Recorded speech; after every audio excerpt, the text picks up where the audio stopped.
Hello दोस्तों, आपका स्वागत है मेरे यूट्यूब चैनल मैथ केएल 6748 में। तो आज हम देखेंगे 10th क्लास के चैप्टर नंबर 8 त्रिकोणोमेट्री के बारे में। तो आइए हम जानते हैं त्रिकोणोमेट्री। जो हमारी त्रिकोणोमेट्री है बहुत ही इंपॉर्टेंट चैप्टर है। इसमें बोर्ड एग्जाम में क्वेश्चन 10 से 12 नंबर के आते हैं और हम आज इसके बारे में स्टडी करेंगे।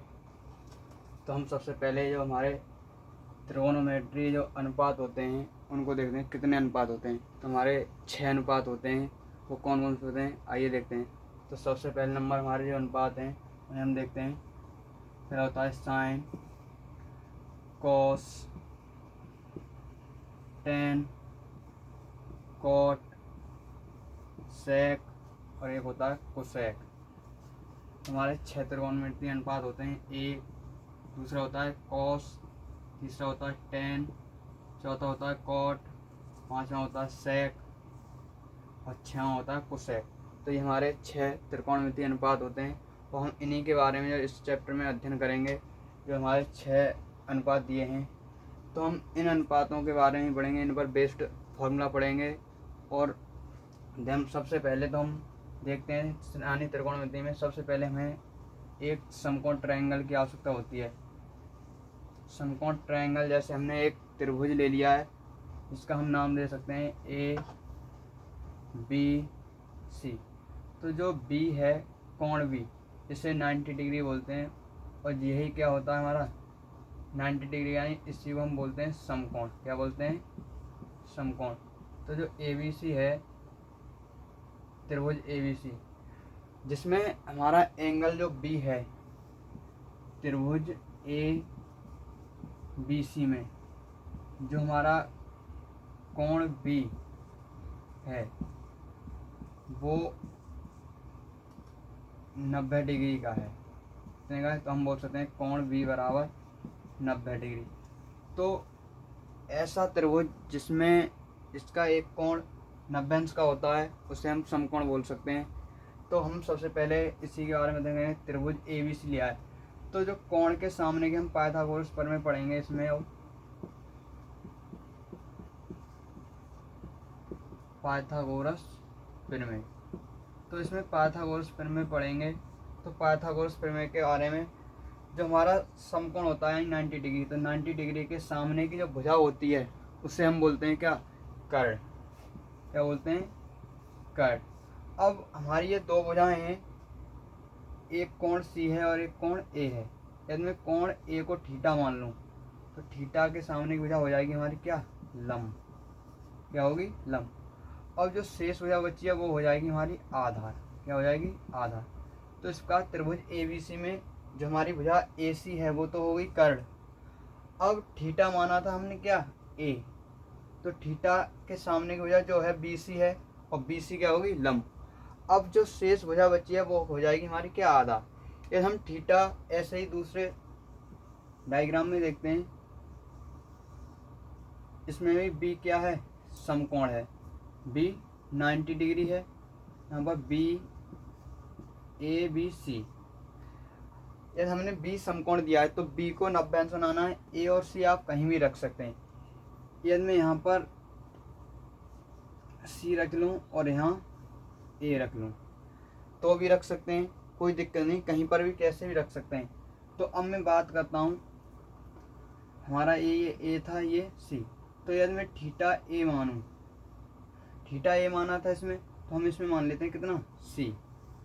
आप लोगों को लग रहा होगा कि ए की तरह मान रहे हैं तो हम सी मान लेंगे। तो समकोण के सामने भुजा तो हमारी क्या होती है? कर्ण। अब जो थीटा है, थीटा के सामने भुजा होगी हमारी क्या? लंब। अब शेष भुजा बची है वो क्या हो जाएगी? हमारी आधार। क्या हो जाएगी? आधार। तो कोण बी, बी के सामने कौन सी भुजा है? ए सी। ए सी क्या होगा? कर्ण। तो समकोण के सामने भुजा होती है कर्ण और थीटा के सामने भुजा होगी लंब। अब जो शेष भुजा बची है उसमें कितनी बची है? B C. तो बी सी क्या हो जाएगी? हमारी आधार। तो इसी प्रकार से अब आगे के लिए देखते हैं, हम यहाँ से इसे रफ कर देते हैं।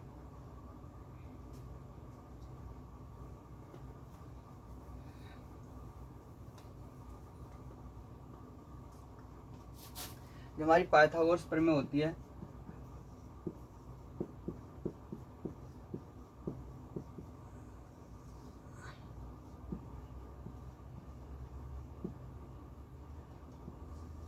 पाइथागोरस प्रमेय के अनुसार जो हमारी कर्ण भुजा होती है, ये हमारा एक समकोण त्रिभुज है ए बी सी। बी क्या है? समकोण। तो ये भुजा तो क्या होगी? कर्ण।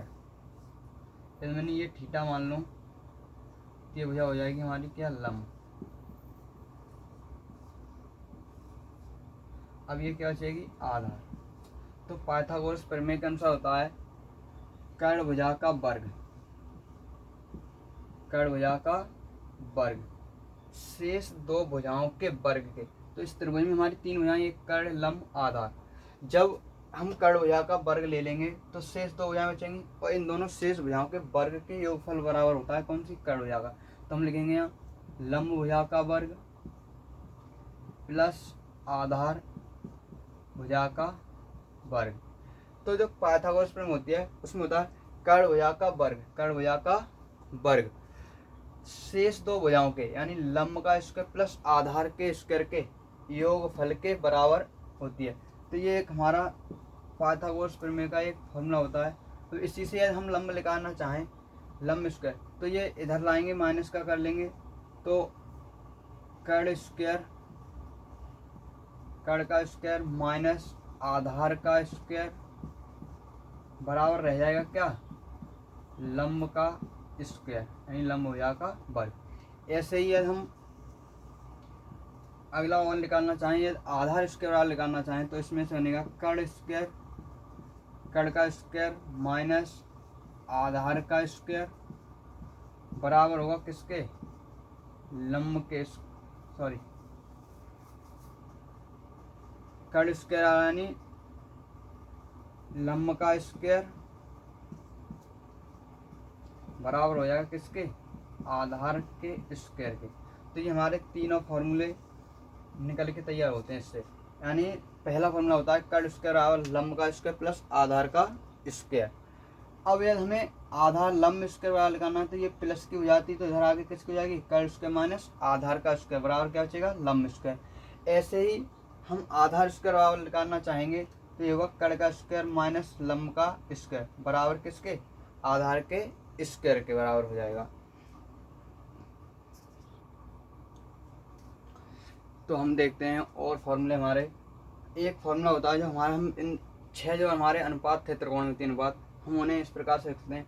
एक हमारा ये होता है लाल बट्टे कक्का, लाल बट्टे कक्का बोलते हैं हम अपनी भाषा में। इससे हम याद कर सकते हैं, यहाँ पर एल होता है लंब, ए होता है आधार और के होता है कर्ण। तो हम इन्हीं अनुपातों के को लिख लेंगे। लाल बट्टे का sine cos tan, cot sec cosec, इसी क्रम में लिखने पर अब हम इनके फॉर्मूले बनाएंगे। Sine theta, cos theta, tan theta, cot theta, sec theta, cosec theta, जो हमारे 6 फॉर्मूले होंगे। इन हम फॉर्मूलों को कैसे बनाएंगे तो हम पहले देखते हैं। सबसे पहले हम देखेंगे साइन थीटा बराबर, तो साइन थीटा यानी थीटा ये लेंगे तो थीटा के सामने वजह क्या है? लंब। तो लंब को हम किससे दर्शा रहे हैं? एल से। अब एल बट्टे के, तो साइन के नीचे जो साइन अनुपात था हमारा उसके नीचे एल बट्टे के था, तो लंब हो गया एल, तो क्या आएगा? कर्ण। तो लंब बट्टे कर्ण। अब इसमें लंब कितना है? लंब थीटा के सामने हो गया लंब ए बी है, ऐसे भी लिख सकते हैं। अब कर्ण क्या है? ए सी है। अब हम अगला फॉर्मूला देखते हैं कॉस थीटा। तो कॉस के नीचे क्या है? ए, ए यानी आधार और बट्टे में कर्ण यानी आधार बट्टे कर्ण। तो आधार कितना है इसका? BC है और कर्ण क्या है? AC। तो कर्ण तो दोनों में सेम ही है। अब हम अगला देखते हैं टेन थीटा। तो टेन थीटा क्या है? लंब बट्टे आधार, एल, आधार कितना है? A। इसको भी देखते हैं, तो लंब कितना है? AB, आधार कितना है इसका? BC। ऐसे ही अब हम इनके जो हमारे 3 त्रिकोणमितीय अनुपात हैं, टेन का अपोजिट क्या है? कॉट है, टेन के नीचे कॉट है, तो हम कॉट का फॉर्मूला निकालेंगे। तो जब टेन थीटा हमारा लंब बट्टे आधार था तो कॉट नीचे है तो इसका पलट देंगे, तो कितना हो जाएगा? लंब बट्टे आधार का आधार बट्टे लंब, आधार बट्टे लंब, इधर से उल्टा कर देंगे इसका भी। ऐसे ही सेक का करेंगे, तो सेक का उल्टा करेंगे तो कितना हो जाएगा, कड़ बट्टे आधार। कोसेक का लगाएंगे कड़ बट्टे लंब।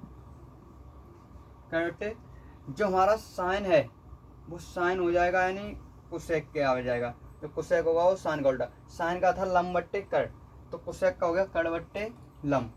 ऐसे ही अब हम देखेंगे कॉस, तो कॉस होगा किसका, सेक का। तो कॉस का था आधा बट्टे कड़, तो सेक का हो गया कड़ बट्टे आधार।